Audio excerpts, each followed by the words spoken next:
देश विदेश की सच्ची खबर सच के साथ। आप देख रहे हैं national India news. North Bengal के सिलीगुड़ी शहर पर भारत बांग्लादेश सीमांत फुलबाड़ी में ट्रक चालकों का विरोध प्रदर्शन और साथ ही भूख हड़ताल जारी है। ट्रक मालिक और ड्राइवर कई मांगों को लेकर फुलबाड़ी भारत बांग्लादेश सीमा पर भूख हड़ताल पर बैठ गए। फुलबाड़ी बॉर्डर ट्रक ऑनर्स एसोसिएशन, फुलबाड़ी एक्सपोर्ट वेलफेयर एसोसिएशन, फुलबाड़ी ड्राइवर वेलफेयर एसोसिएशन और सीएनएफ एसोसिएशन आज से भूख हड़ताल पर बैठ गए। संगठन के सदस्यों ने शुक्रवार को सिलीगुड़ी जर्नलिस्ट क्लब में प्रेस कॉन्फ्रेंस कर इसकी जानकारी दे दी थी। मालूम हो कि वे 3 सूत्रीय मांगों को लेकर भूख हड़ताल पर हैं। इन 3 सूत्रीय मांगों को लेकर वो 2 दिसंबर को 7 कार्यालयों को पत्र भेज चुके हैं। हालांकि अभी तक उन्हें किसी तरह का जवाब नहीं मिला, जिसके कारण संगठन के सदस्यों ने भूख हड़ताल का आह्वान करने का निर्णय लिया। उनकी भूख हड़ताल का पहला बिंदु ये है कि सरकार द्वारा सुविधा पोर्टल नामक एक ऐप है, उस ऐप के माध्यम से सभी भारतीय ट्रक फुलबाड़ी बांग्लादेश सीमा पर जाते हैं, लेकिन भूटानी ट्रकों को उस ऐप के अंतर्गत नहीं आना पड़ता है।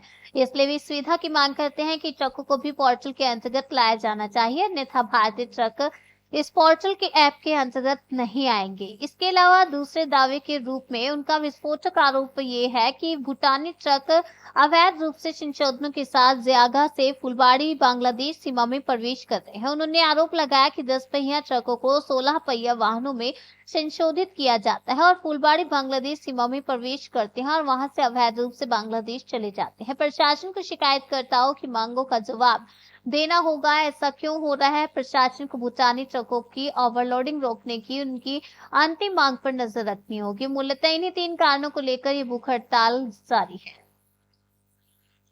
2/12/2024 তারিখে আমরা মোটামুটি 7টা দপ্তরে চিঠি দিয়েছিলাম আমাদের 3টা দাবি নিয়ে। আমাদের 3টা দাবি হচ্ছে, প্রথম দাবি হচ্ছে আমাদের ইন্ডিয়ান গাড়ি বাংলাদেশে গেলে সুবিধা পোর্টাল হয়ে যেতে লাগে 6 চাকা 1200 টাকা, 10 চাকা 2500 টাকা। সেক্ষেত্রে ভুটানের গাড়ি বাংলাদেশে গেলে কোনো রকম কোনো সুবিধা না দিয়ে ওরা চলে যায়। প্রথম দাবি হচ্ছে হয় আমাদেরকে সুবিধা পোর্টাল থেকে বের করে দেওয়া হোক, আর না হলে ভুটান গাড়িকে সুবিধা পোর্টালের আওতায় নিয়ে আসা হোক। এটা হচ্ছে আমাদের প্রথম দাবি। দ্বিতীয় দাবি হচ্ছে আপনারা দেখতে পাচ্ছেন গাড়িগুলো এখানে দাঁড়ায় আছে।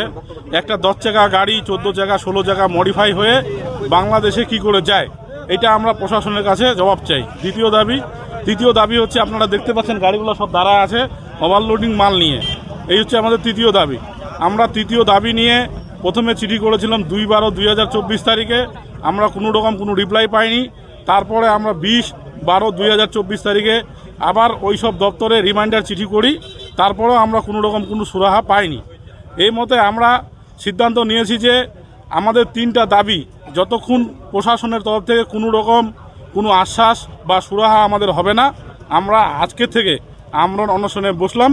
যতক্ষণ আমাদের এই সুরাহা হবে না, এই দাবিগুলো আমাদের পূরণ হবে না বা সুরাহা হবে না, আমরা আমাদের আমরণ অনশন চলছে। কি কি দাবিগুলো রয়েছে? 3টা দাবি। আমাদের প্রথম দাবি হচ্ছে ভুটান ট্রাককে অবিলম্বে সুবিধা। দ্বিতীয় দাবি হচ্ছে ভুটান গাড়ি মডিফাই বন্ধ করতে হবে। তৃতীয় দাবি হচ্ছে ভুটান ট্রাক ওভারলোডিং বন্ধ করতে হবে। আপনাদের এই দাবি নিয়ে তো আপনারা কদিন আগেই বিক্ষোভে বসেছিলেন। আমরা গত 17-18 দুই দিন 17-18 ডিসেম্বরের 2 দিন আমরা বিক্ষোভ সভা করছিলাম 48 ঘন্টা। তারপরেও আমরা কোথা থেকে কোনো রকম কোনো সদুত্তর পাইনি।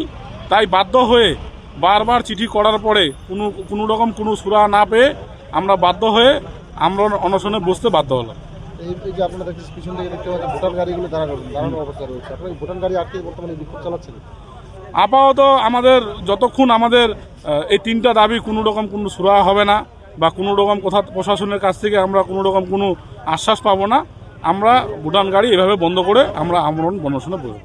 আপনার নাম আর পরিচয়? আমার নাম মোহাম্মদ শাহজাহান, আমি ফুলবাড়ি ট্রাক ওনার অ্যাসোসিয়েশনের সেক্রেটারি। ওনার অ্যাসোসিয়েশনের আমি মেম্বার এবং ট্রাক মালিক। আমার 2টা লরি আছে, সেই 2টা লরি অলরেডি ফাইন্যান্সে আছে। আমি ফিজিক্যালি তো আমাকে দেখতেই পাচ্ছেন আমি কতটা অসহায়। প্লাস আমার যে গাড়িগুলি ইএমআই আমি ঠিকমতো দিতে পারছি না, এবং দিব কোথা থেকে সেটা হলো অলরেডি আমাদের ভুটান গাড়ি যেরকম 10 চাকা গাড়ি 12 চাকা 14 চাকা করে মানে সেটাকে মডিফাই করে নিয়ে যাচ্ছে, এবং তাদের কোনো স্লো বুকিং নিচ্ছে না। আমাদের স্লো বুকিংয়ে গাড়ি যায়।